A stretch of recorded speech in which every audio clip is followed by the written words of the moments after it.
Welcome to the Enlightenment Evolution Hour. I am your host, Rob Gauthier, the ET Whisperer. The Enlightenment Evolution Hour is a part of the Enlightenment Evolution Network. Any ideas expressed by the guest, myself, or commenters may not necessarily reflect the same opinions of the Enlightenment Evolution Network. Enlightenment defined. It is the state of giving or receiving greater knowledge and understanding about a certain subject or situation. Evolution defined.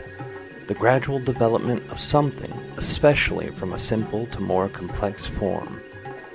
So what is Enlightenment Evolution? The state of giving and receiving greater knowledge as we develop from a simple to more complex human being living on Earth for our soul's experience. Welcome now and join us as we explore our Enlightenment Evolution Hour together. The Enlightenment Evolution Hour is simulcast live every Wednesday at 10 o'clock p.m. Eastern, 7 Pacific, from the Enlightenment Evolution Hour page, Matrix Minds Facebook page, and the ET Whisper YouTube channel. It is also redistributed from the Forbidden Knowledge News Network and Conscious Awakening Network. Hey everybody, welcome to the Enlightenment Evolution Hour. I am your host, Rob Gauthier. Welcome everyone. Today we have the most amazing guest, dear friend, great channeler, great human, great everything. We love her so much. Wendy Kennedy is here with us again today as a repeat guest, someone who we love having here, someone we love being around us. And we are going to chat, but to some of your great excitement and others' great dismay, we do, in fact, have our announcements. So we're going to get through those as quick as humanly, but not extraterrestrially possible. We're going to go through the show announcements. Just keep coming every Wednesday, and you'll see who's next week. We do not have a schedule because things have been crazy. And in a minute, you'll understand why. Secondly, for the network, the Out There Talk with Valiant himself, the Instagram live show that's every Tuesday and Wednesday, is taking a short hiatus, but you can always go back and check the archives. Myself, Kalina, many of the guests that we've had on this show have been a guest on Out There Talk. So go to Instagram, hit At There Talk, and check out Valiant himself. For those of you who don't know, Valiant himself is the lead singer of a heavy metal band that's called Valiant Thor, and they were popular and most well known for the video game Guitar Hero 2. They did the song called Pangea. Amazing band, one of Kalina's schoolmates and friends, and he has his own podcast of all things out there, and they talk about everything from UFOs to channeling to spirituality to all things that are really weird and different. It's a really great show. When it comes back, we'll let you know. ET Whisper, lots of announcements here, guys. First of all, next month we have the Lemurian Life Expo, and that's June 20th to 24th. Our guest tonight is going to be there, Wendy Kennedy, myself. We also have a lot of other great presenters, Jamie Price, Tyler Ellison, Ruben Langdon, our dear friend. And we have a lot of other really great presenters that are going to be there. This is on Mt Shasta. This is going to be a live event in both live and workshops and live stream. And the amazing thing about this event, all things that are live streamed will be everything at the event, not just the main hall like most things are, but all the workshops are live streamed too. This is going to be a really huge energy there. Mount Shasta, I've never been, but I've always heard great things. So check that out. And then we have the Stargate Crusaders Retreat, which is going to be July 14th to 16th. This is going to be out there on the ocean in Connecticut, and we're going to be doing CE5s. This will be a very intimate setting. 35 maximum people are available, so the seats are limited. It is a more expensive retreat, but the expenses cover everything. It covers lodging, it covers food, and it covers 3 days with all the presenters. So everyone you see up here on screen, including Tyler Ellison, our dear friend, last week's guest, Tony Ghazi, and Glenn Mate, who was our guest a few weeks ago. All of them are going to be there. So we're going to be spending whole days together. It'll be really great. Then coming up on, oh Lord, I do have the dates in front of me. It is August, and it is early to mid-August. I will have the dates before we get off the air today. We are going to be having the Starseed Gathering with James Charles from the Human Colonies, a dear friend of ours. Many of you know Karen Newman, who changed her name to Krishna Priya Newman, and she is going to be there with us. My dear sunshine, Kalina Angel, amazing channeler, and also the love of my life will be there presenting, and we're going to have our tiny Lilith there with us too. I believe 60 seats are all that's available, and over half them are already spoken for. And this will be in August in upstate New York, Ananda, New York, if I'm not butchering that completely. So that is going to be something. And we also have the channel panel that is going to be coming. This is something we just released. We just put the website up. Channel panel in January 3, 4, and 5. The 4th is my birthday, which would be a great birthday celebration in Sedona, Arizona. We're going to have Daryl Anka. We're going to have our dear friend Wendy Kennedy, who's also here today, and myself, Jamie Price, Daniel Scranton, Lisa Royal Holt, Kalina Angel, Sean Swanson, and many more. We're adding more channelers to fill up those 3 days, but these are keynote speakers, and our original speakers is going to be an amazing thing. This will be a live event. This will be live workshops, and you can buy online streaming tickets if you can't make it to Sedona, and it will only cover the channeling aspects of it and not the workshops. The workshops are in person only, and that's great. And I don't have my poster here yet because I haven't got it uploaded, but we're also releasing a new course starting Sunday, and I don't have the wide poster downloaded. Of course I don't. So I'm going to give you this one, guys. This is the Galactic Ambassador course. That's a 4-week course. Basically, Ardif is going to bring in a Pleiadian being, a Nocturian being, a Syrian being, and an Andromedan being, and all of them are going to talk to us, giving us a message, and then they're going to share some techniques with us on how best to connect to their own race. This starts next Sunday, and we're going to do something weekly. And when we drop the videos weekly, after the videos drop, ask your questions to these entities, about the techniques that they're sharing, or just anything you want to know about how to connect with them better. And in the middle of the week, we will do a Q&A to get answers from that specific race so that we can have 4 channelings that we drop and then 4 Q&As that you guys are a part of, which is going to be amazing. And I have gone completely wild with the announcements like usual. I've gone over my time. So we're going to just jump in to one of my favorite guests that we ever have on the show, one of my favorite human beings in the whole of Earth, an amazing channeler who's been doing this for a long time, who's done it better than most people in my mind. She's absolutely one of my favorite channelers in the world, Wendy Kennedy. Oh my Lord, guys. Wendy Kennedy is a prominent channel and spiritual teacher, and she has used her gifts and abilities to communicate with higher dimensional beings for the past 29 years, assisting others, recognizing and releasing their patterns and limiting beliefs to create the foundation for life filled with great health, abundance, love, and joy. She lectures and channels for clients around the world. She was one of the 6 channelers featured in the movie and book Tuning In Spirit Channels in America, which is really one of the greatest documentaries for channeling that was ever out. It's the very first one I ever seen that had multiple channelers involved in it. But instead of telling you more about her, guys, I want to bring Wendy in. So welcome, Wendy. Thank you so much for coming today. How are you?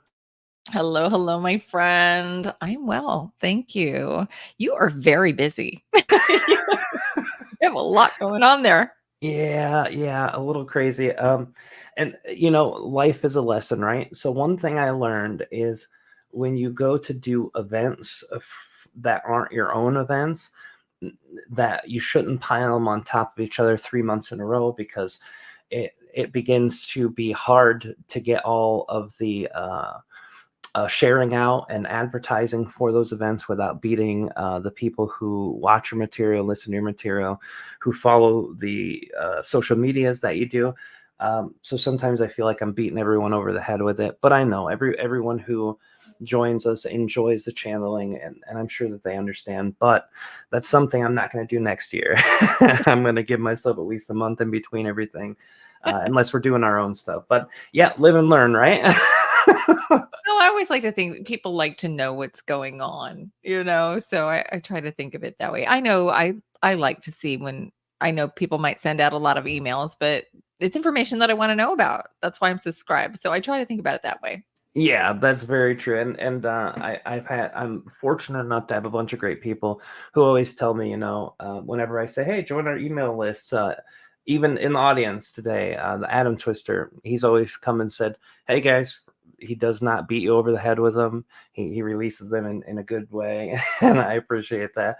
And yeah, I agree. If you're interested, you're following, and that's why you're following. So that's a good point. I just, I don't want to be that guy, and I've definitely done a lot of advertising for a lot of the events, but I'm excited about all of them, and that's the beautiful thing. I know this one that's coming up in Mount Shasta is going to be an amazing one, and I want to talk about that a little bit later. But you joined us a few months ago, probably about 6 or 8 months ago at this point. Um, what has been new with life since then? I know you did the Gaia TV channeling. Can you share with everybody a little bit about what you did there? I did. I did, and it's and for the record, it's after 10 p.m. here, so I don't know how much brain I have left to pull out names. I'm trying to think of what the name of the actual event is. But if you have a Gaia subscription to their Events Plus, I think they recently changed the name of it. But it might just be Gaia Plus. You can watch the replay. It was their channeling event with I think there were 5 or 6 of us, and that was the first one that they had done, and had a little time to share some Pleiadian wisdom there. And I was fortunate enough also to join Regina Meredith on her program, and Jimmy Church. So there are a couple other interviews and some channelings from the P's on there, as well as interview with ED with our friend Ruben Langdon. So yeah, there was a lot going on over there at the beginning of the year. So it was a wonderful opportunity and really lovely people there. Yeah, that all sounds like a blast. I know the Gaia TV was a really big thing too, and I know Daryl was there with you, and you've known him for many years, and Paul Selig was there, and I cannot remember. Riz Mizra was there, and someone else, I think. But yeah, it was pretty great. From what I heard, I haven't got a chance to watch it yet, but yeah, it sounds great. And we just got done a few months ago, in what was it, February, Marchish, when we went to Sedona. Yes, and these are rare events that we're able to do here, where we actually get to come together with other channels. And because I don't know how it is for you, but it's rare for me to actually be able to sit down and watch somebody else channel.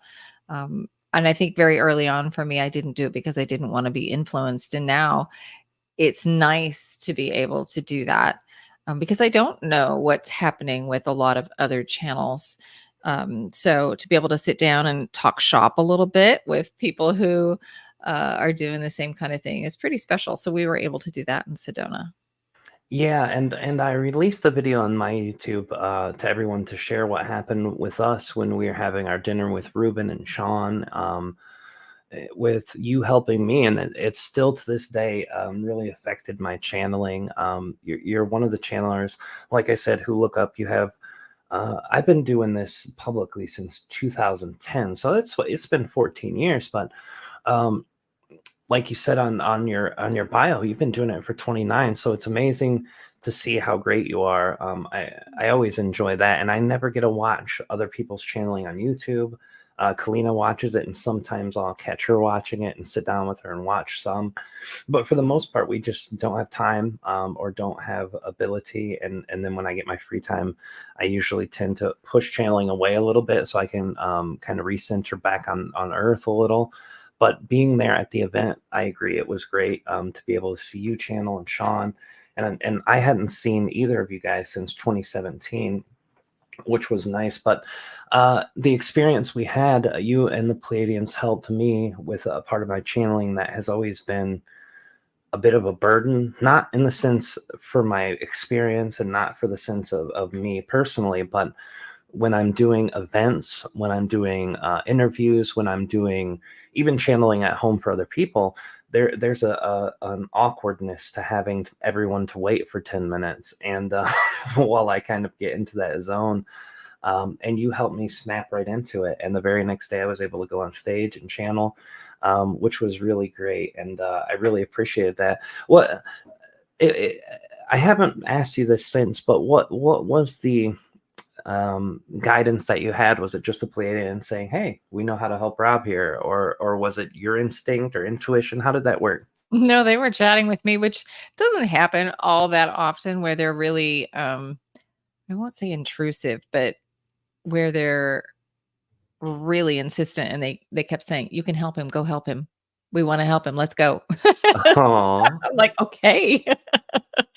So, um, yeah, and that's when I was like, Rob, can I help you with this? They wanna help you." So, yeah, my guys are pretty respectful of my boundaries and stuff, and, they help me in terms of kind of putting information in my field and allowing me to come to it when I'm ready, but, it's not like they're beating down my door trying to get me to listen. I think if they did that with my personality, I probably wouldn't still be working with them if they were that pushy. that's something for me that I always kind of found humorous with some people, like Lee. He's a good friend of yours, and I've gotten to be good friends with him over the years too. And he always says my guides kind of were very persistent about this, and I always kind of laugh because I have that same personality too. Where if I had a guide that was kind of tapping on my shoulder, that's one thing, that's great. But if they were saying, "Hey, hey, hey, hey, let's do this," I would beat my head against the wall because yeah, it's not something that I would enjoy. And I know Lee's aren't intrusive that way, but he always talks about how in certain ways, in certain topics, they're like, "Hey, we really got to get this done. This part of the journey has to be done or over with," which I find great. But I've heard other people just what to me would be a horror story. Like, yeah, they pretty much just told me until I did it. It's like, no, Oh, no, no, no, that wouldn't work for me. No, I can remember I had, this was probably around 99. There was this being who would not leave me alone until I drew her. And, she kinda looked like, a little troll doll with the hair that stands up, but she was no. blue with pink lips. And once I drew her, she was fine. She's like, "Okay, thank you." But she would not leave me alone until I drew her. That's crazy. You said that was around 99? Yeah, Oh yeah. man, that's crazy. Yeah, yeah. I know some beings are a lot more insistent on the way they come through, or the energies. So it's always funny to see that. But yeah, I still really appreciate the energy behind that, and you sharing with me, because you and the Palladians helped shift a lot of things for me. And I know Sedona is a part of the formula too. Every time, I've only been there twice, the time I was with you, and then the time I did the event for the same people that we did the event for, the fall before that, in mm, September, October-ish area of the year before. And both times I went, life shifted drastically when I got home. Just a lot of different things. So there's a powerful energy out there too, which is why I fell in love with the place. Uh, you've been to Sedona quite a few times. Have you ever had any kind of altering experiences or life changing types of things happen when you're in Sedona? Not so much Sedona. Maui is the place for me where things tend to really shift every time I go there, but, um, not so much Sedona. Um, it's just been a nice place for me. I know a lot of people have really powerful experiences there, but I haven't had that happen for me there. You lived in the desert for a long time in Southern California area. I know it's not as desert-ish as Arizona, but it's still pretty much the desert, really dry, really hot, and you know, um, maybe that's it for me too, being so far different because I've just always been in Michigan and always kind of been in this really green, really wet, really damp and humid place, and then I go to somewhere where it's dry and beautiful and the energy. I noticed that going to Asheville was good and nice, and I always had really good experiences there, but it just seems Sedona is powerful. So maybe that kind of grid energy being similar between the areas, of where you were living to where that is might be. But Maui, I've not been there. What kind of things were happening there, if you don't mind me asking? Well, I think when I first started to make the transition from automatic writing to channeling verbally, that happened there. New guides came in on another trip when I was there. So it always seems like it's a slight upgrade, and connecting with the volcanic energy there for me is really powerful. Kind of the Pele energy. I've heard So a lot about that. Sean lives out there. Our friend Sean Swanson, he lives out there, and he really says that he would rather not live anywhere else, and that it's just such a powerful energy and a powerful experience. I've not been there, but that's something I definitely want to do. Um, Maybe we'll do a channel panel there one day. that'd That would be be great. lovely. Yeah, that would be great. So I know you've got some other things too coming up. You're going to be going to Egypt in the near future too, aren't you? I am in September, and that's a 12-day trip, with, I can't remember the number of this, 5 luminaries, where, we're taking a deep dive into some of the sacred temples and kind of seeing what comes up when we're in there and we're working together. So I'm excited about that as well. Egypt is another place that's always been a very powerful draw for me, even since I was a child. And I felt called to go there. I was trying to think which year it was, if it was 98 or 99. But I felt drawn to go and meditate there on the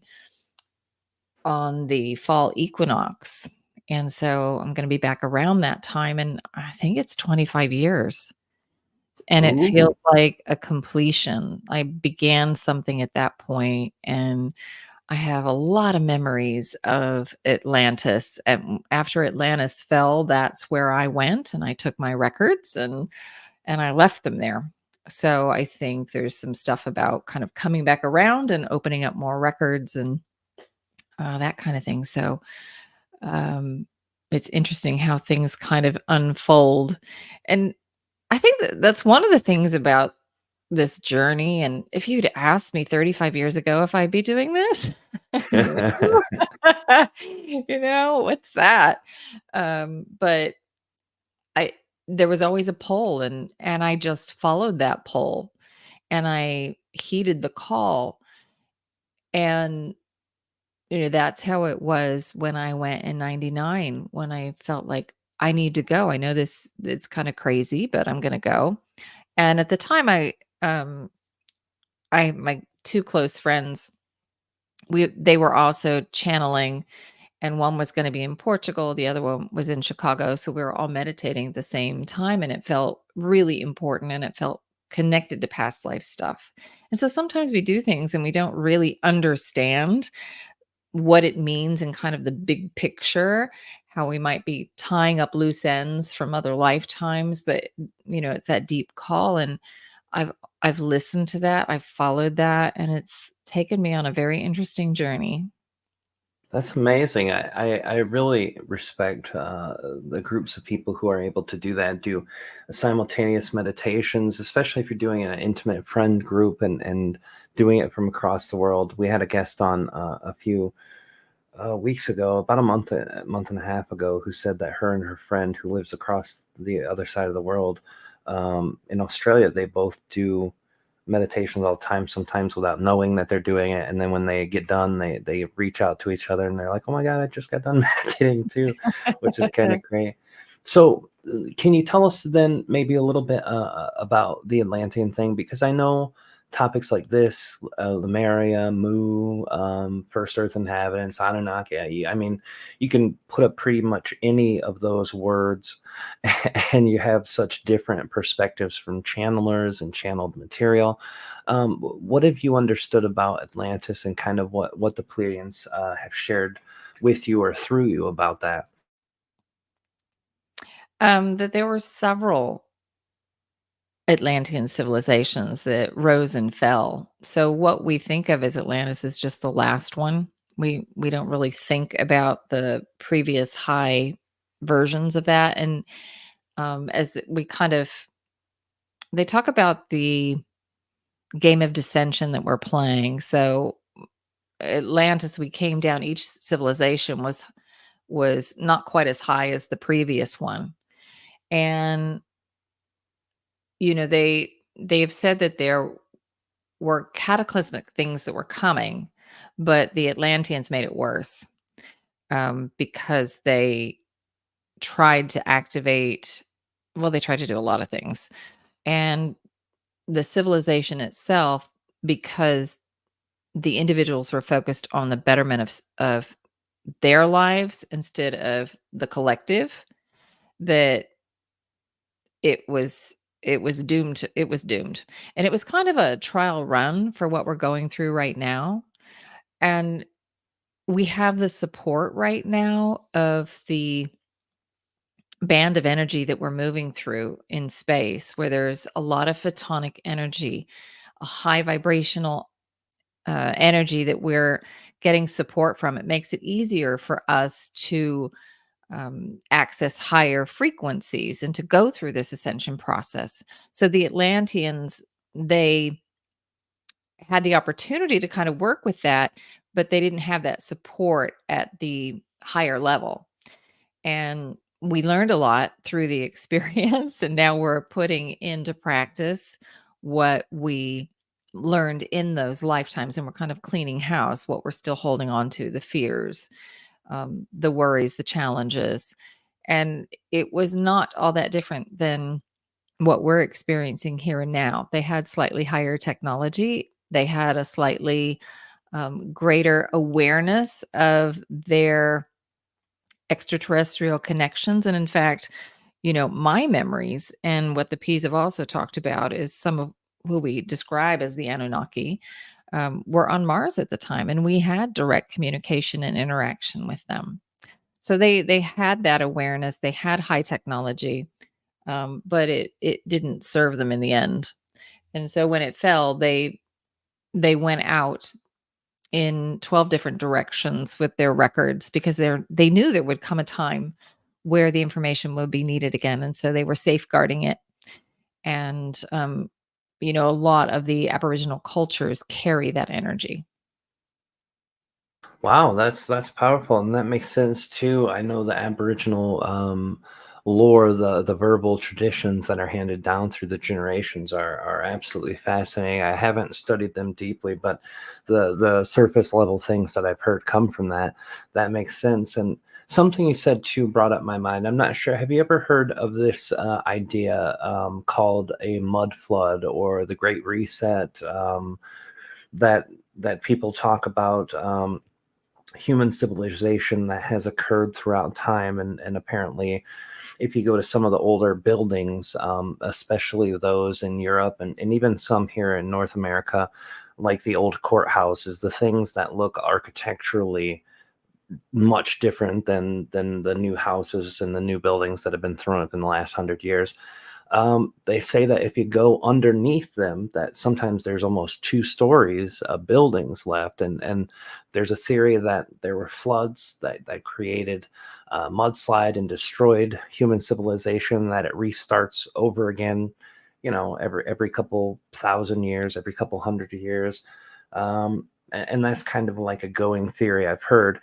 And normally I kind of dismiss a lot of those types of theories, but it's interesting because a lot of things that they say are similar with things like the old Atlantean cultures or Lemurian cultures that we hear about, that had rises in consciousnesses, falls in consciousness, and things. But I'm just wondering, is that something that you'd ever heard? And it's probably been in the last 2 or 3 years it's become more popular. I have not heard that. That's a new one for me. But I think, if you look at a lot of the ancient texts, they talk about um, the Great Flood, if you will, or the Great Cataclysm that occurred about 12,000 years ago. And archaeology is kind of having to look at some of that. If you look at like Gobekli Tepe, that they can't deny any longer that civilization is that old. They like to say it's only 6,000 years old, but then you've got Gobekli Tepe, and it's very clear that that is far older than their 6,000 years. So if you start looking at a lot of the ancient texts, it's the same story that's being told over and over again, just perhaps different names, but the essence of the story is the same. That's beautiful. And if we look at the Vedic text and the Hindu text of old, it describes a lot of what sounds like extraterrestrial crafts and wars that took place between extraterrestrial factions and everything. Have the Pleiadians or you ever intuited that, or the Pleiadians ever shared anything about that time in history? Because from Trebanardif's perspective, at least from my understanding, they put that at about 12,500 years ago, which is crazy. You said 12,000 because that's the first time I've heard that number used outside of my own channeling, which is kind of crazy. But have you heard anything about kind of what those books were about, the Mahabharata and the other Vedic texts? Yeah, like I was saying with the Atlanteans, we knew about ETs and extraterrestrials, and I think there was certainly some vying for control. They talk about those who are in control now, and the way that the word Anunnaki is just kind of a generic term, but we often think about it as those that are doing some unsavory things on the planet.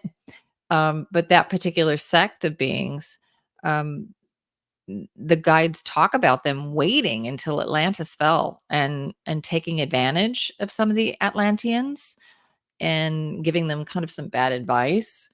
And once that happened, they were like, okay, now there's nobody to stand in our way as we kind of remodel and rebuild and kind of step in here. So um, they have talked about a lot of the other species who've been around and been present off and on.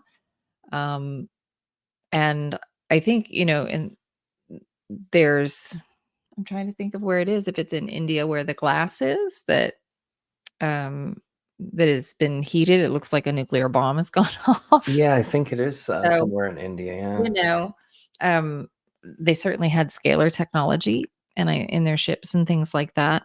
And it's just our lost history, and it's been kept from us. If we don't remember that we're connected to the higher realms, then we stay very small. And those that are kind of controlling and manipulating things are keeping us in that space. They're hiding that history. They're suppressing that history, trying to rewrite the narrative. And I think enough of us are starting to tap into our memories of other lifetimes.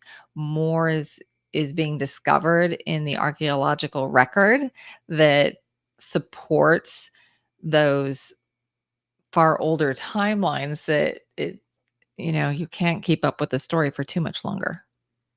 Yeah, no, this is it's definitely been a bad play watching the system of the humans or whatever push and drive is behind that, to kind of throw everyone into this false sense of a crazy history. And just a couple thousand years ago we were pretty much monkeys in caves. And it's always been so non-resonant with me. Even before I got into my spiritual part of my life, it just was like, that doesn't make any sense, it's crazy. And the more I understand about it, the better it is. So if we take that understanding then and then relay it to the Lemurian culture, or maybe it's a different race, um, what have you understood about that, or what have the Pleiadians shared about the Lemurian cultures? So they say that was the highest civilization that was on the planet.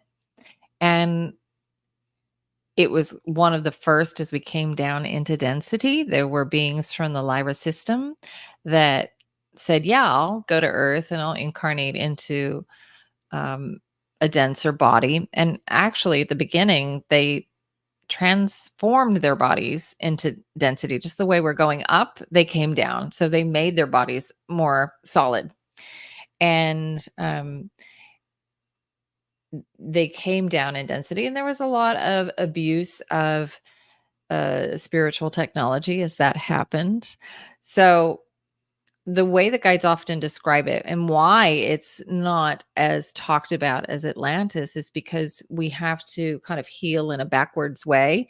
So if Lemuria was one of the first, we're working our way backwards. So Atlantis was not quite as high, and that was our more recent trauma. So we're integrating that, and as we integrate some of the energies around that, then we're able to move on to Lemuria. So more and more information comes out about Lemuria, more discussions are had around that. And I think we're just seeing that really start to take off in a deeper way. I mean, it certainly has been talked about in the metaphysical community for a while, but I think you're going to see it kind of um, open up a bit more because we're ready to access those memories, those records, those technologies that we had, the healing technologies, working with crystals. We had that in Atlantis as well, but um, I think we're ready to tap into it. Yeah, it's something that is surprising to me through my own channeling. I haven't gotten much about the Lemurian thing up until more recently. And the reason my own curiosity got piqued about it is when Ruben started putting this event together in Mount Shasta. So I start, finding little things here and there about it too. But even before then, Atlantis was something talked about. Even incarnation cycles before that. Treb and I have talked about like the first third density type of beings, aquatic type beings that lived on Earth long, like when it first started the incarnation cycle, and talked about a race that Jane Roberts and Seth had talked about, the Lumanians, which were different than the Lumerians. But I never, and then they just like, and then the Lumerians, and then here's about Atlantis, and talked a lot about that. And I'm like, hold on, guys, you guys are giving all this information here, stop, here. What about the middle? And so it's amazing to me to hear these things because it's all pretty new to me, and it's always cool to hear. So with the Lemurians and with the Atlanteans, were they in humanoid bodies? Were they in different types of bodies, or were they in like exact human bodies? They were humanoid like we are. They would pass for, as someone on the street today. Do you know what I mean? But they had their ability to tap into their psychic gifts. They had, especially the Lemurians, they were able to work, especially at the beginning, the very high civilizations, and even Lemuria had several versions that had a rise and fall to them, and they had their psychic abilities, their ability to um, use telepathy, to manipulate matter, to project themselves in multiple locations. They had all of that because they were still pretty high in frequency. They were just coming into down into density. The other thing about Lemuria is that they worked with the divine feminine. And I think that's also part of the reason why we haven't accessed so much of that history, because we haven't been ready to do it. And as we're coming up in frequency, we're learning how to work more and more with the divine feminine. What does that mean? How do we live that way? Um, how, because we're so ingrained in the masculine, the low masculine, that we do, and it's kind of hard to shift our perspective to value working from a state of being, that is just as important, because if you don't work on your state of being, everything you do will be infused with that lower state of being that you're holding. So you really have to do that inner work and start to hold higher resonances within you, and that will inform the way that you perceive the world and what gets reflected back, and then the actions that you take in the world. So I think as we're ready to work more on that internal and working with the divine feminine, we'll start to tap into more of the records of Lemuria. That really resonates with me, and it fills in a lot of holes of my own understanding too of why that was such a blank spot. And when Ruben kind of shared a little bit a couple weeks ago when he was chatting with us, that helped fill in some initial blanks, and this helps fill in a lot more of those blanks for myself personally. And it's always funny to me too, hearing these different perspectives about because some people are like, yeah, Atlantis were humans. They were just better humans. And then they crashed and burned. I felt okay with that, but not great about it. And hearing that rising and falling multiple times gives me a lot more perspective, because the evidence shows a lot of civilizations popping up, even as far back as 2 million years in some cases, where these initial mines were built and all of these crazy things. So that makes a lot more sense to me. And yeah, the humanoid thing is a tricky thing too, because I know some beings kind of look like human-ish features, like Aradif. He always says, yeah, humanoid, but he can never come to Earth and pass as a human by any means. But you hear from Pleiadian beings, Syrian beings that are humanoid that look very much like us. So it makes sense too that Earth kind of holds that archetype of humanoid consciousness too, which is why we've seen it repeated with Atlantean, with Lemurian, with Lumanian, and now human. So that makes a ton of sense. What has been the biggest focus of your channeling lately? What kind of information has been coming through the P's most recently that has been a learning thing for you?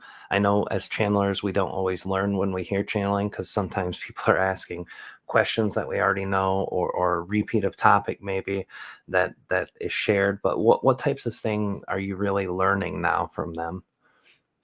It's funny. Their message really hasn't changed a whole lot in 30 years. No. That's Um, usually my indicator of good channeling, is when it's consistent, you know? and their message is pretty simple. It's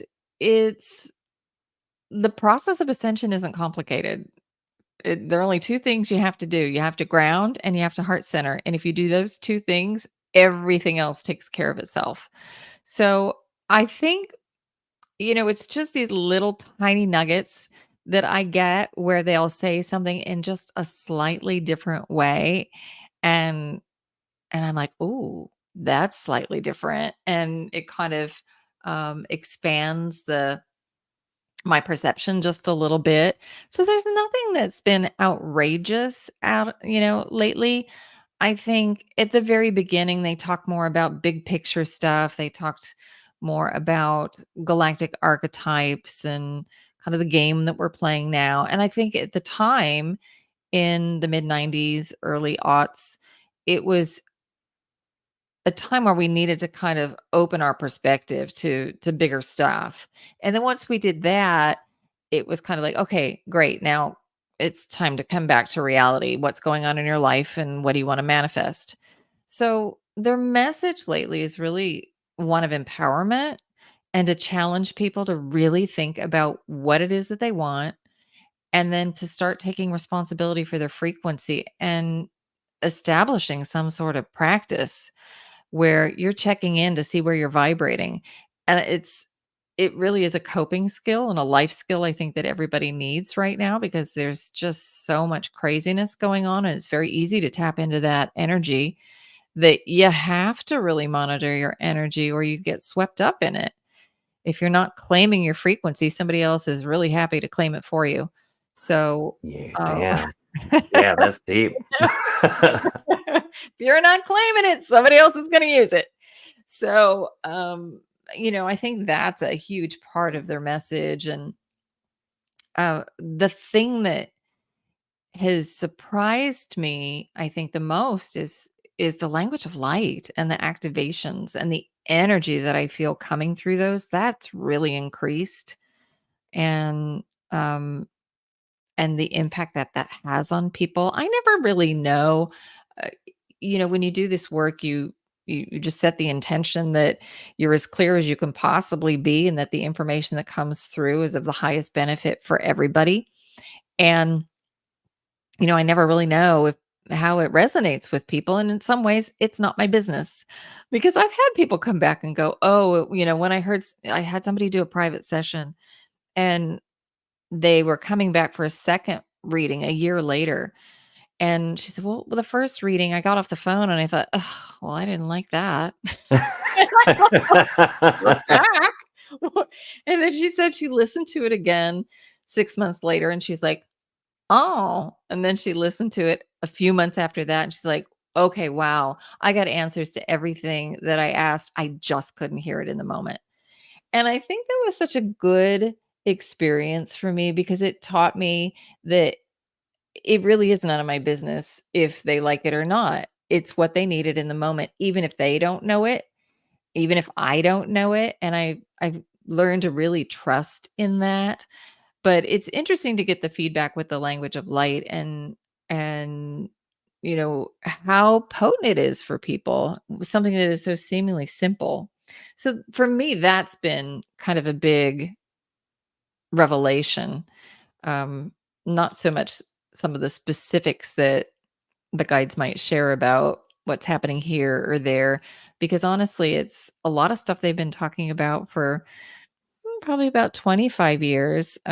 Certainly the nature of time, because they used to say, time is going to accelerate and you're going to feel like your 24-hour day is only about 6 hours long.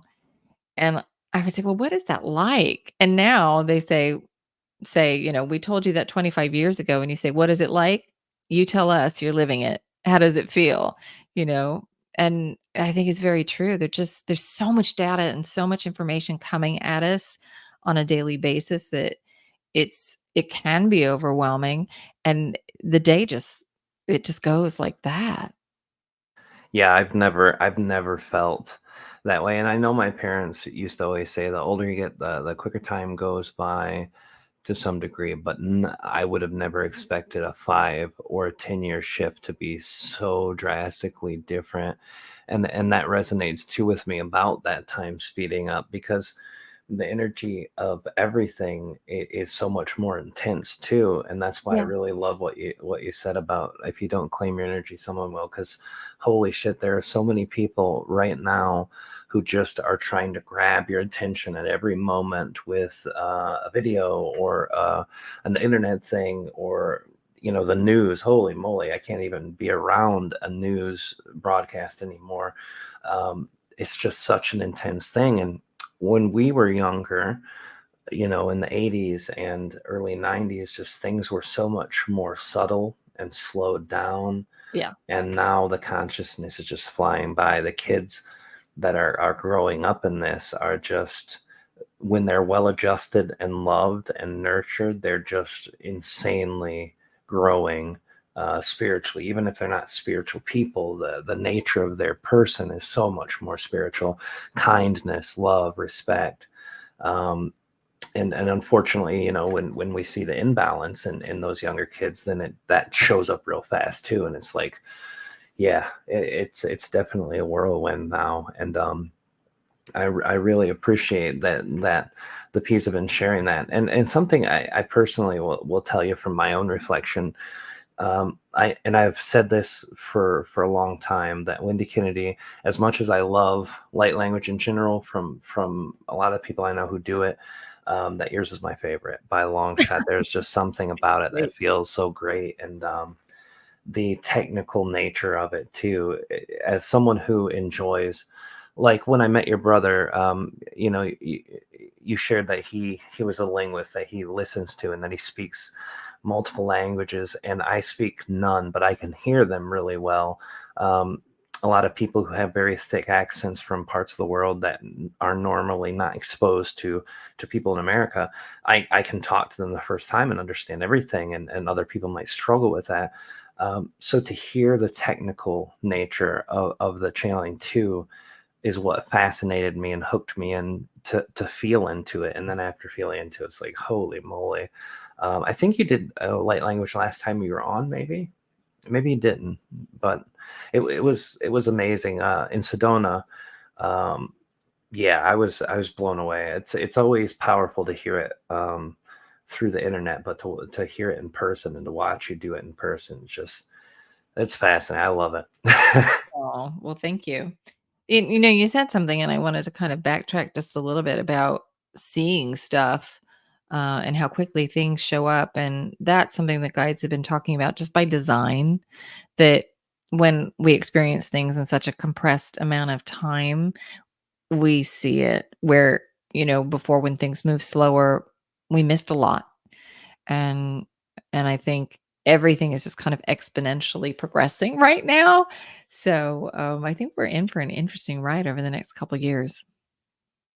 Yeah, something that I've enjoyed about your channeling, when I heard it about 3 or 4 years ago, um, I was talking to Ruben, and he's like, "Have you heard Wendy and her channeling lately?" And I was like, "No." I said, It's been a while because again, I don't get a chance to really listen." And so he sent me a clip that you had shared somewhere, and something that the P's were talking about a lot. And sorry, I keep calling them the P's. Do they go? Is that name encompass their energy still? Is It does. Yeah, I okay, call them the great. P's. The P's. Okay, good. Well, yeah, the energy that they were talking about, like late 2019, 2020, when the world started going bananas, like right at the beginning, they really made sure to let people know to be aware of yourself, to be patient with yourself, to really lock into the way that you're feeling, the way that your body's feeling, the emotions, the thoughts, just in general. And it was a grounded approach because so many people, both in their personal life and some that even came out with their channeling, it just felt really imbalanced because of the fear that moved through the collective. And the P's and Lee Harris and the Z's, um, those were two of my favorite channelings during the pandemic because it really helped bring in the energy of knowing what you needed to do for yourself so that you didn't have to join the party of crazy, which was everyone, and it didn't matter what side you were on of everything or how things went for you in the political sense or ideological sense, but it really brought it back to you. And I really always appreciated that because a lot of people in that time were really feeling lost. And this is during the time where I was out of the public dealing with supporting Lily and getting her the energy that I needed to. So I really didn't do anything. I wasn't doing events. I was just doing personal sessions and kind of keeping as low as I could with my own energy. But you guys really helped so many people get through that hardship. And now looking back on it, when you're a couple years removed from the amount of crazy that was happening then, um, what do you think it's all for? What do you think that whole experience was there to teach us or to serve us with? I think it shows us what's broken. and what needs to be fixed Yeah. at every level, whether it's the educational system, the financial system, the healthcare system, the banking system. I think the political system, all of it needs to be revamped. And we're seeing just how broken it is. And it's not just in the United States, it's everywhere around the globe uh, Mm. where where I think that's one thing today with the internet, you can see that. And it's kind of the same game, the same issues being played out in different governments, the same schemes, the same naughty behavior going on across the board, that we can see it now. And it's not everybody likes to talk about it in terms of being conspiracy theory, and that's that's something that guides talked about from the beginning. But we're starting to see it in a very real and practical way, that talking about compression of time, it's happening in such a short amount of time that you're like, okay, this is not working for us. And this is where the feminine comes in, because I think the old way of thinking is, well, we have to go out and fight this. And Yes. the feminine is, no, you need to take back your energy and start to vibrate at a different resonance. And it's like a house of cards. You're holding up the old system, and the people with the power that's been um um what's the word I'm looking for? It's all at the top. It's been condensed at the top.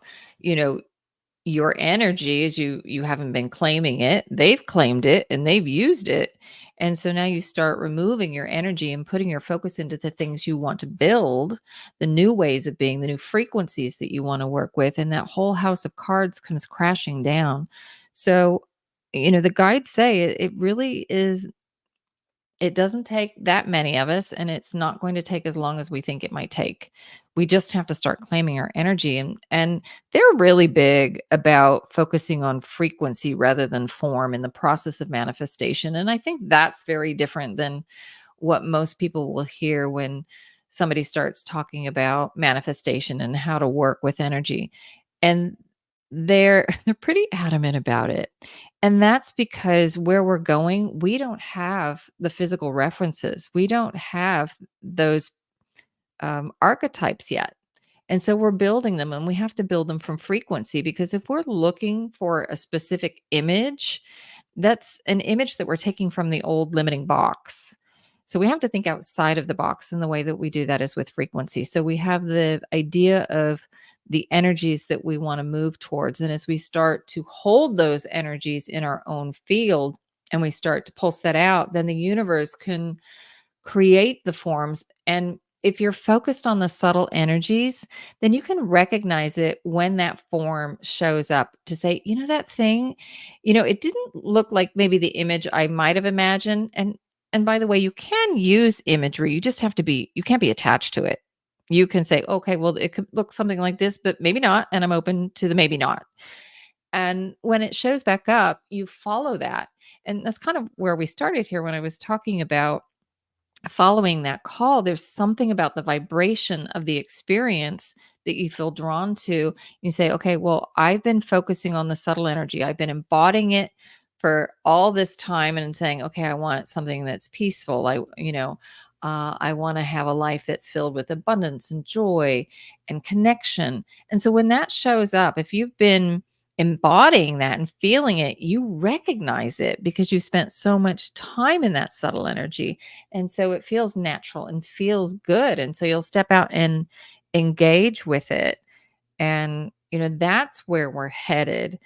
And it feels very foreign, and it's a little scary at the beginning, because you think, well, is that really going to work? Or do I have to start fighting things and working in an aggressive and lower masculine way? And so this is the piece that we're at right now, is learning how to step into the divine feminine, back to the Lemurian piece. That's what we're starting to activate again. I really love everything everything you said. It resonates to a lot of the reflections I got in my own channeling, and the holes in the boat must be seen in order not to sink as a Oh, society, that's as a nice. person. Yeah, and if you feel that sinking and kind of see it go, then you can put yourself in a place where your actions and your feelings and your thoughts go towards that new system that you want to see. And I think your channeling helped Ruben a lot get through that and start his own local community, because he felt a draw to create a community there, because from the 80s, where you knew all your neighbors and you spoke to them and talked to them, to the 2000s and 10s, it's drastically different. We know maybe three families in an apartment complex with 4,000 people, and that's insane. We should know everybody down the hallway, and I've made it a point, and the three families are the ones who live right in our hallway. So I made it a point to go meet them. Otherwise, we'd have no clue who they are either. um, so it's a whole different vibe, and Ruben felt really drawn to do that, so he did, and he created a township where people are able to talk to the sheriff, who runs, who enforces or doesn't enforce laws, um, and the people who were there, and they started creating food for themselves, that was good, and that they knew what was in it, and just a lot of great things really happened from there. And I think hearing your channeling, along with his own understanding of the principle of listening to that inner self and following without caring what it looks like, just knowing that it can show up and will show up if you stick with it, that was important. So yeah, I really had that great admiration for you and your channeling for that time period, because it was, my big thing I tried to really focus on when I did hit the social media was everyone, you can feel a certain way about a certain topic or a certain political or certain ideology, and still not be mad at other people for not thinking that. This is something that's really new to our collective, where you hate someone instantly just from the way, and not really new, but in the intense way it was going. Like you said, Yeah. this time was sped up, and the intensity of everything just felt, you know, um, you didn't hate someone because they thought something slightly different or very different from you. You would say, "Oh, well, that's your business," and Yeah. remain cordial at least. So, yeah, I really do. I really appreciate that. I have a question for you. Yeah, please. So, what's new or what's coming up that surprises you from your guides? Oh, yeah. There's a lot of similarity to what you said. They kind of share a lot of the same thing, for the last 10 plus years. And um, I think the things that surprise me are not something that's really important in a daily life perspective. More my nerd side of knowing facts that really don't help me here very much. So, like the when they bring in these other races of beings, it's always nice to hear a different perspective and stuff. And that's been kind of what's excited me about the aspects of my channel, just hearing from a bunch of different types of races and kind of seeing where they're at and what they feel and what they think and how they perceive humans, and that's been very interesting for me. But um, it really remains the same. Treb Art have always talked about the importance of following that real you and making sure that you act when you feel excited towards something, and work towards doing something or being present with that something. Like you said, you felt this call to Egypt, and you did, and you went, and that would be right out of their playbook. Act when you feel, and to the level that you can. So it's been kind of consistent. And to be honest, with even with the new version of my channeling, I still am entranced enough not to hear it, so I don't have a chance to go back all the time and listen to much Yeah. of it. But um, it's for me, I think the experience of the things that they've shared 5 years ago, 10 years ago, seeing it play out more now than ever before, is really interesting to me too. Um, there were very few channelers. I think you and Lee were a couple of the ones who actually talked about the time periods around 2020, 2021, 2022 being this huge shifting time period and moment.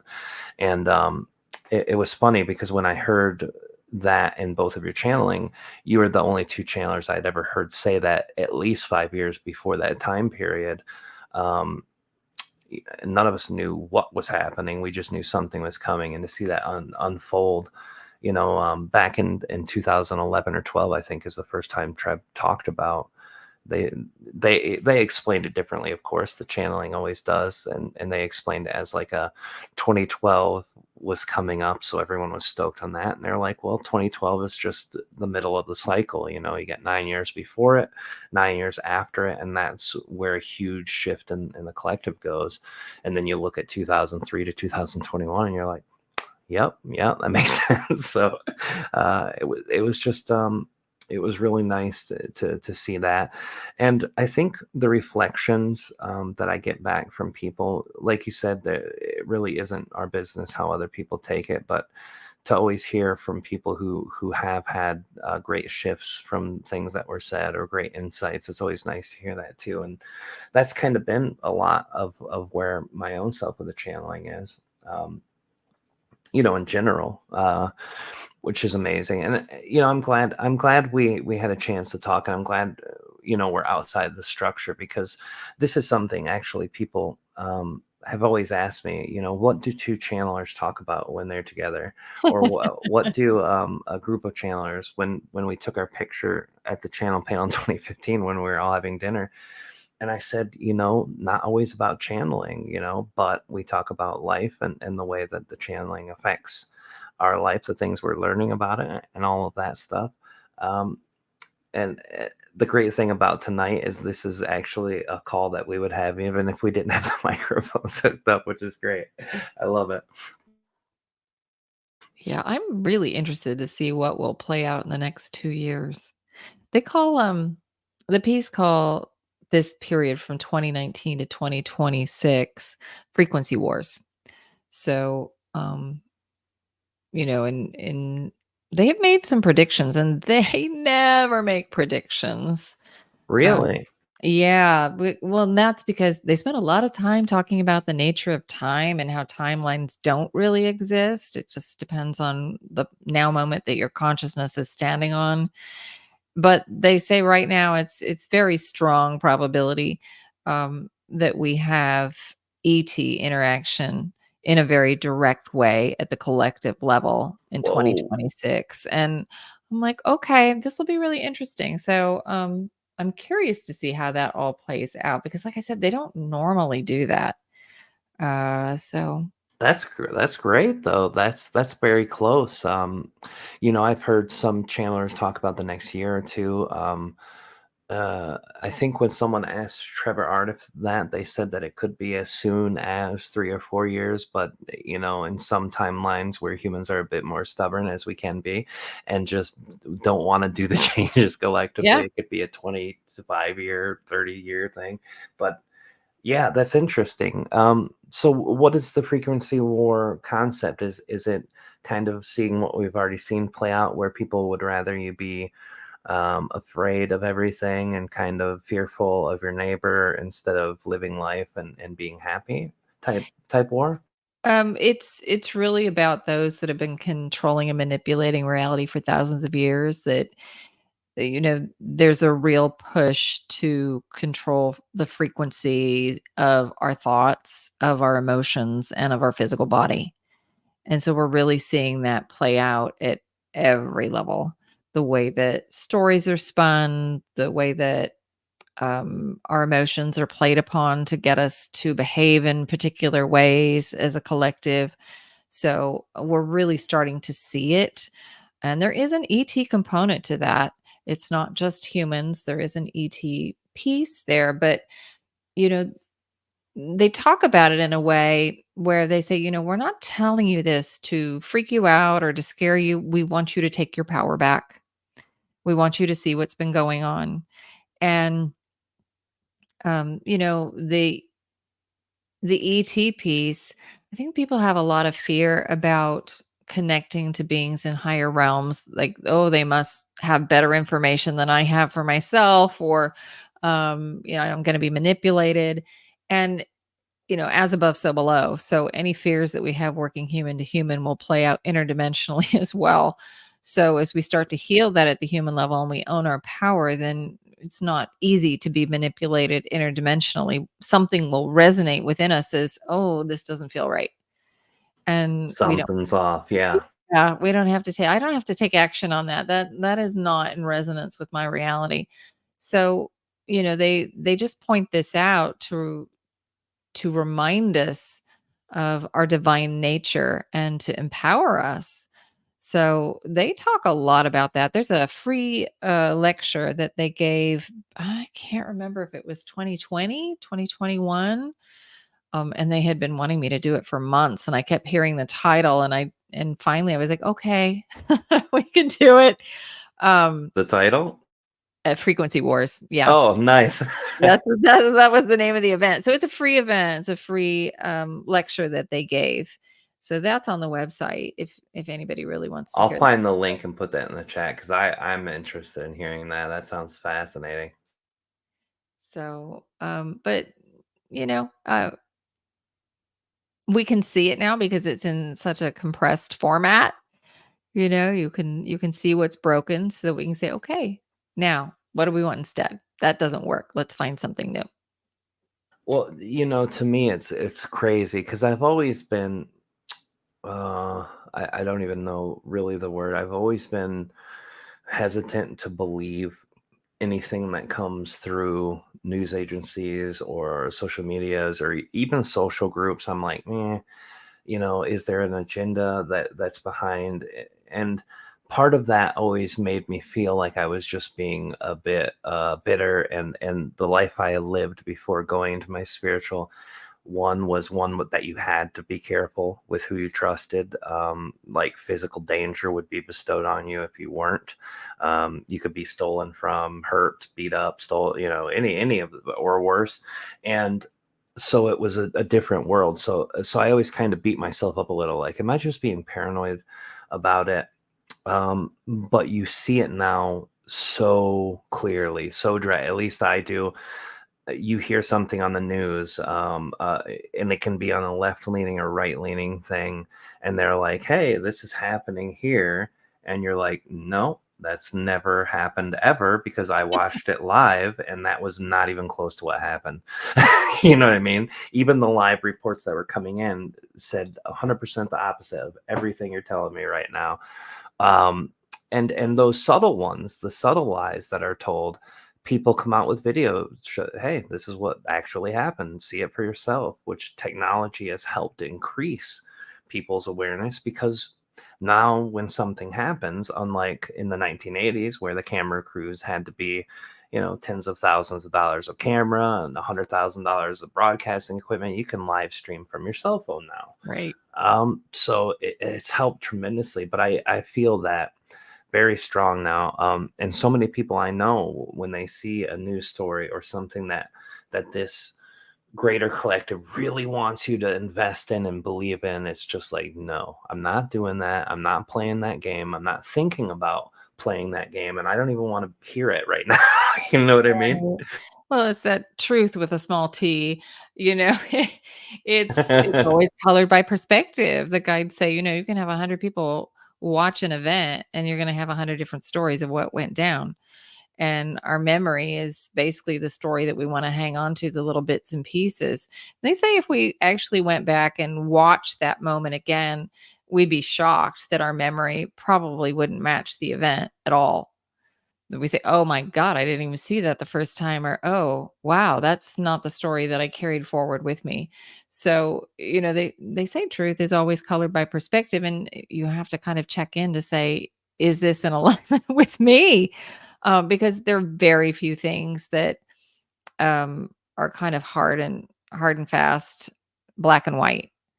Very few things. And then the truths that we really have are universal truths, the workings of the universe, that we're operating under the law of attraction and that we're holographic in nature and that kind of thing. But the things that we're exposed to on a daily basis, most of that's just simply colored by perspective. And we choose the perspective that aligns with our version of the truth. And that usually makes us feel like we're safe. You said something earlier about people just having such strong reactions and, getting so angry about stuff. I think that's because all of their fears are really getting triggered at a very deep level. And it's their way of responding to the fear that's getting activated. Yeah, absolutely. And this was one of the big points that I kind of pushed to in that social media during that time was like, hey, you know, the people who are fighting the most right now are the people who are being activated in fear most. One half of people really feared that they would lose their health, their well-being, or that someone they loved would die, and the other half is very, very drastically fearful of losing their freedom. They feel like they're going to be suppressed, that they're going to be locked in their house forever, that they're going to be forced to do all these mandates and things with their bodies. So it was a fear of sovereignty versus a fear of health. And both of those triggered me the first month that everything happened. We have my son who almost died 3 times of influenza.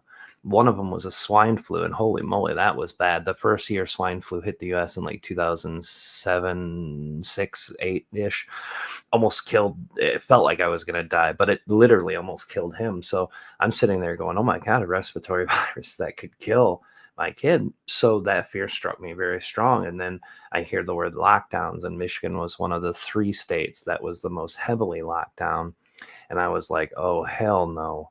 I'm not going to have a military police state telling me if I can leave my house or not. That's insane. We live in America, goddamn. That's like the old response of old me with the fears triggered. So I felt it. So I understood it. And then once I got through that, I was able to say, hey, guys, this is just really big fears playing out inside of ourselves. And we don't have to hate other people because they're afraid. Yeah. Just try to show them the way that you cannot be afraid, and I think that would be the best way to deal with it. But I think you're right. The triggering of fear does crazy stuff to our minds, our bodies too. I met so many people who got sick in the first month of that time, just depressed and in their house and vomiting and all this nasty, really bad physical stuff happening to them too. Yeah, it was intense. And I think what's also missing is people don't listen. Everybody's busy trying to put forth their idea or their belief, but nobody's actually listening. And that is something that the guides have talked about quite a bit because, they said that's what's missing right now is that receptive nature, that feminine nature of really taking something in and processing it. And they said, at the end of the day, if you actually listened, what everybody wants is the same thing. They're just lots of paths that they think are the right paths to get there. And when you start to listen, you can find that common ground. That person isn't so different than you. And it's not as easy for you to make them separate in a way because you can see the same kind of qualities in yourself. So it's an interesting thing, but we still got a long way to go with all of that. Well, yeah, yeah, absolutely, we do. But you're right. If you take both political ideologies and throw them in the middle and say, "Hey, what do you want?" At the end of the day, what is your most deep heart's desire? I want for me and my loved ones to feel safe. I want me and my loved ones to be helped if we needed it. I want me and my loved ones to be in some kind of peaceful thing where we don't have to worry about money, we don't have to worry about violence or gangs or crime or drugs or whatever the thing is. Everyone wants to be safe, everyone wants to feel safe, and everyone wants to have the opportunity to do the things that they need to provide for themselves, for their family, and to feel listened to. And you're right, no one listens anymore. And and I'm not saying that to generalize. I'm just saying as a collective, it's hard for a system to listen to its people. It's hard for people to listen to each other because we're being promoted to just shoot things forward out of ourselves. The social media is a great tool. It's a great thing, but it also teaches us, hey, everything that I say is important. A lot of people live their lives on how many likes that they get on Facebook or how many people watch their video. Um, and it's not always the best operation. It's never the best operation system, and it doesn't teach us to listen. What are the piece kind of said about receptivity and anchoring into that divine feminine energy? Because I really feel that that's the ticket too. Not to bastardize masculine energy. Good masculine energy can be wonderful, but as a collective, that feminine energy, that's divine feminine energy is what really needs to be embraced as a collective societally and all of that. So how do we kind of anchor into that? Yeah, it's the divine feminine and the divine masculine, but in the process of manifestation, the divine feminine always comes first in a linear perceived reality. So we have to start with the divine feminine. Yes. And I think that's where, at a very practical level, having a practice for yourself is so important, where you just take some time to go inside. You just take some time to ground and heart center yourself. And, we want to make it really complicated in what we think we need to do. Like I have to go meditate for an hour, or I've got to fast, or I've got to do this or that. And it really is as simple as thinking of something that makes you smile to get you in your heart center. Um, but I think in a very simple, practical way, that's the first step in embracing the divine feminine, going inside. And then in the process of manifestation, we start there, and then we're kind of in this void, and we select a frequency that we want to explore, and we move into the masculine as we start to project it we're still working with the internal, and then we move into the external, where we then open up to perceive what's out in the world and that's coming back towards us. And again, that's the feminine and the external. And then we step out to greet that frequency. We step out to have that experience, which we're back into the masculine. So we're constantly moving back and forth between the feminine and the masculine. So it just is a very different way of operating when we're kind of tuning into how we're feeling. What thoughts do I have, Um, and not making that something that is invaluable, or it doesn't have any value. Um, and I think when you look at business today, when you look at government today, everything is so action based, and we're not taking time to first choose that state of being, which informs every action and every thought that comes after.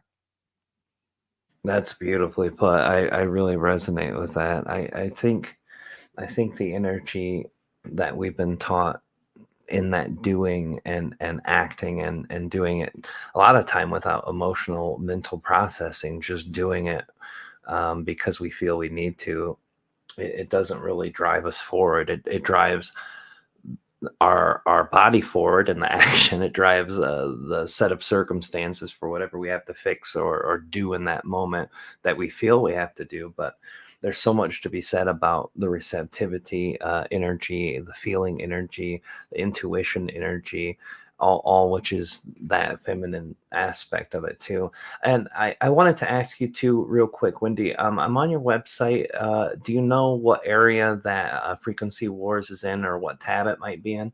Yes, so let me just go look myself, because I think it was on the home page, but if it's not there, because it's quite possible Oh, that something else took its place. it might be. It's I might not have scrolled down long enough. Yeah. If you go into, the shop, it's there it is on the homepage. So if you Yep, scroll I down a little just bit, found it. Yep. um, Thank you. you'll see that there. All right, I'm gonna drop the link for that for all of you guys.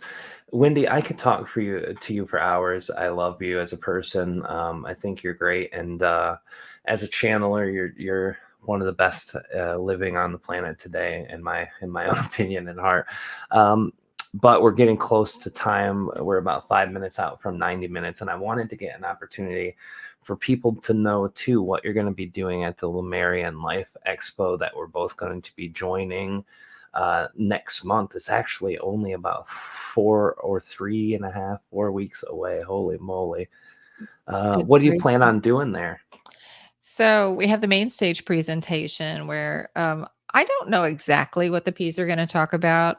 They usually let me know right beforehand, and it is what the group needs at that point in time. I mean, we'll certainly talk about Lemuria and some of the feminine energy, but then we also have the workshop going on, which is Return to the Divine Feminine, the reactivation of Lemurian light.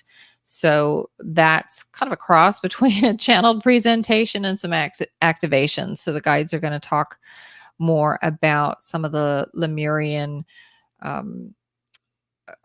beliefs and things that and challenges that we're playing out here and now that we're integrating. And then we're going to do a series of galactic light codes, which are the physical representations of the language of light. They're symbols that represent the language. And we'll be working with those and doing language of light activations to kind of open up to some of the divine feminine and opening up our records with Lemuria and kind of creating an access point between the two. So I'm looking forward to that. I am looking forward to it too. I think it's going to be great. And this is kind of a unique setup, the way that they have it going, because they've got a lot of presenters going on, and they've got a lot of the break-off type of workshops and things. And I think it's just always an amazing time and experience with everyone. I know that you weren't there with Ruben and I, but when we did do the event in Sedona before, we did these CE5s with a group. Lisa Royal Holt joined us on the night before we started the event ones, and it was really an amazing thing too, and the energy of that was really great. And every time I get together with you, every time I get together with Ruben, magic always happens. And it'll be great to see Jamie again. And I've known Tyler for a few years, and I've not got to meet him in person yet either. I think that'll be amazing. We've got a couple in a row. He's coming to the one in June with me, or July with me after this one, which is great too. So I'm going to have a blast. I always have blast. And Kalina and Lily are going to be there too. So you'll get to see Kalina after not seeing her since 2017, and meet little tiny Lily too, which would be amazing. I'm looking forward to that. And are you doing a CE5 event there? I said the CE5, but I'm not sure if I know that's horrible, but I'm not sure if we're doing one or not. There's a lot going on. Which event am I doing what? Yeah, that's the problem with jamming all the ones. I know I'm doing one in July, but I don't think we're doing one there. We might be. If not, I told Ruben we should just go around doing C5s all the time, because the magic we created there was just amazing. And to have other channelers like Lisa there, and Jamie Price was there too at that one. Yeah, it was amazing. So I mean, if we have the possibility to whip one up, I think we should, because it's always fun. Have you done C5s before? I have not. Oh yeah, they're My own fancy. personal version. Well, that's the inner contact. This is something that I think created really good experience for everyone. The times that I've been to C5s where they're like, all right, everybody just get in a good vibe, and then we'll see a bunch of ships. It never works, because everyone's worried about what's up there. But when you're like, hey, the inner contact is what we're here for, and if we see a ship as a side effect, great. If not, no worries. No expectations, just focus on you and the feeling. And that's what always brings them in. It's like, you have to not care to get it, which is fun. So true. You can't be attached. Yeah, exactly. And it went really great. But I think Ruben has a recording of the one we did with Lisa and Jamie, and if so, I'll send that to you. It was really great. It was fun. If not, we'll have to figure out some time to do one with you, because even if it's just me or Kalina or something, it would be fun. I'm game. All right. Well, that's great. what else do you have coming up for you? Like, do you have anything that you're doing with your portal and with your people, that any of our listeners can catch it, or join? Do you have anything event wise that you're doing on your own, or other places that you're getting invited to? Um, so every month we do a group session with the P's, where they take questions, and it's just based on the energy of the group and what the group needs to know. So I think our next one is on the 15th of June. That's online. And then we also have our monthly membership, which is Galactic Light Code Monthly. And with that, the guides kind of sit down with me, and based on the energy of the group and the needs, they'll create a galactic light code to help support the group through the energy. And they'll also do a pre-recorded channeling. You'll get the code affirmations, and then we sit down mid-month, and I kind of look at what your questions are, where you're struggling, what you need support with. And based on that, we pull from our library. I think this is month 78 that we've been doing the monthly membership. So we have 78 codes, and I pull from the classic libraries and put those in there for you. So any given month, you have access to 25, 30 codes to work with. So that's on the homepage there as well, Galactic Light Code Monthly. If people are interested in checking that out, we have 50% off the first month. Oh, nice. That's a beautiful take, and I've been fortunate enough to get that. You had showed me that about 5 or 6 months ago when we were talking about what we were doing in life, and things we were doing for our work. You had showed me that, and I will tell you that being a part of that portal was amazing. The transmissions, the light code, all of it was just absolutely phenomenal. And um, let me see, Galactic Monthly. Okay, so I am going to also share the monthly portal with you guys. The link there in the chat, and you can join first month for half off or 50% off. You said, right? Half off, yes. So it's Perfect. $11. Nice. All right, and that's this code, guys. This part of the website. Well, I appreciate you coming, Wendy. You are amazing. Is there anything else you wanted to share with anyone before we jump off? I think that's it. I just appreciate you so much, Rob, Oh, and the work that you do, and the heart light that you bring to everything that you do. So, I am honored to be here with you and to be a part of your events, and I'm looking forward to doing that in January. I am so excited about Kalina, and I are just ecstatic, and we've been trying to do this event every year, and it hasn't happened, and it's because it wasn't ready to happen, and it's ready, and I'm so excited.